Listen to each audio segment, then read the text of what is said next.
Hey YouTube, it's Deb Truth. It's Sunday, January 17th. I wanted to talk to you about something that'll be taking place this week on Wednesday, January 20th. The Senate will be convening to discuss the legislation regarding national debt ceiling. And in addition to that, Senator Lisa Murkowski from Alaska is going to be proposing an amendment. And this amendment seeks to limit the EPA's power that they've been recently given so much of. She is not really debating the science at all at this time. What she's debating is how much power they've been given, because she reads between the lines. She understands that the EPA is in the wings, ready to sidestep Congress in the event that Congress does not act as quickly as the Obama administration wants them to act. So last spring we saw that Waxman-Markey was passed by the House, but it hasn't really gotten anywhere in the Senate yet. There's a lot of pushback, and the administration understands this. So waiting in the wings is the EPA, given so much power, and they can very easily sidestep Congress. And so Lisa Murkowski is going to be going before the Senate this week and basically appealing to them to restrict the EPA's power. I saw an article in Business Week a few days back, and it says, Gore urges Senate to defend EPA's power to limit greenhouse gas. Former Vice President Al Gore joined a dozen Senate Democrats in opposing a Republican effort to block the EPA from placing limits on greenhouse gas emissions. So this is all being said and done in response to Murkowski's amendment that she will be proposing this Wednesday. So of course Gore is very upset about this, and there again, Dylan, who is Murkowski's spokesperson, says this has nothing to do with the science. This is simply about the effect EPA regulation will have on the U.S. economy. And it also, actually I went to congress.org and I found another article, and it says the EPA's move to regulate greenhouse gases without congressional approval was designed to spur the Senate to act. So we understand why the EPA has been given so much power. There was an article that came out the day after the EPA came up with their endangerment findings. The EPA spoke out on December 7th, which was the day before the Copenhagen conference started.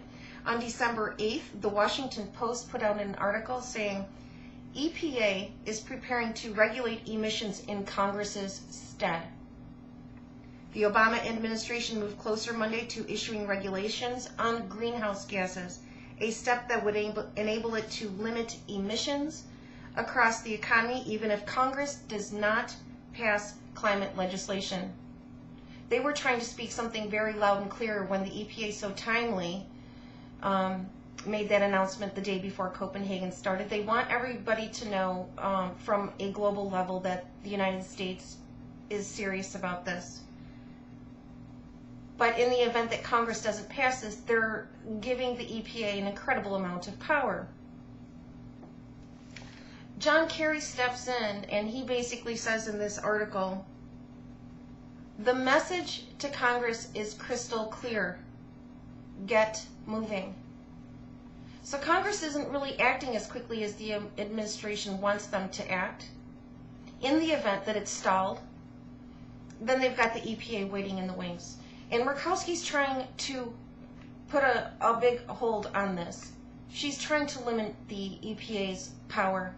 So we'll see if they have good luck with that on Wednesday. But as I went back and looked at some more articles, there was one from August 5th of 2009. I'm looking at the EPA and their rising power, trying to get a better understanding of that. And there's an article in Carbon Finance Online, and it says, think tank petitions EPA for cap and trade for transport emissions. A U.S. think tank has called on the Environmental Protection Agency to introduce a cap and trade program targeting transport emissions rather than wait for Congress to overcome its internal disputes. So it's very clear, it's very evident out there. They're saying if Congress doesn't move quickly enough, the EPA is going to sidestep them and do what they need to do. So as I've been saying, cap and trade in some form is going to pass. The article goes on to say, New York University School of Law's Institute for Policy Integrity, IPI, petitioned the EPA Administrator Lisa Jackson last week to quickly propose and adopt rules for a cap and trade program with an auction mechanism to control emissions from fuels used in motor vehicles, non-road vehicles such as tractors and aircraft. And I wondered a little bit about this IPI, this institute. You know, what authority they have to reach out to the EPA and, you know, ask the EPA to start putting these very quick proposals and findings together. So of course this is a backup in the event that the Congress does not act quickly. I looked at the IPI, I went to their website, and I looked at their advisory board, and one person jumped out at me, and that was John Podesta. He was the chief of staff in the Clinton administration. He was also on the Obama-Biden transition team.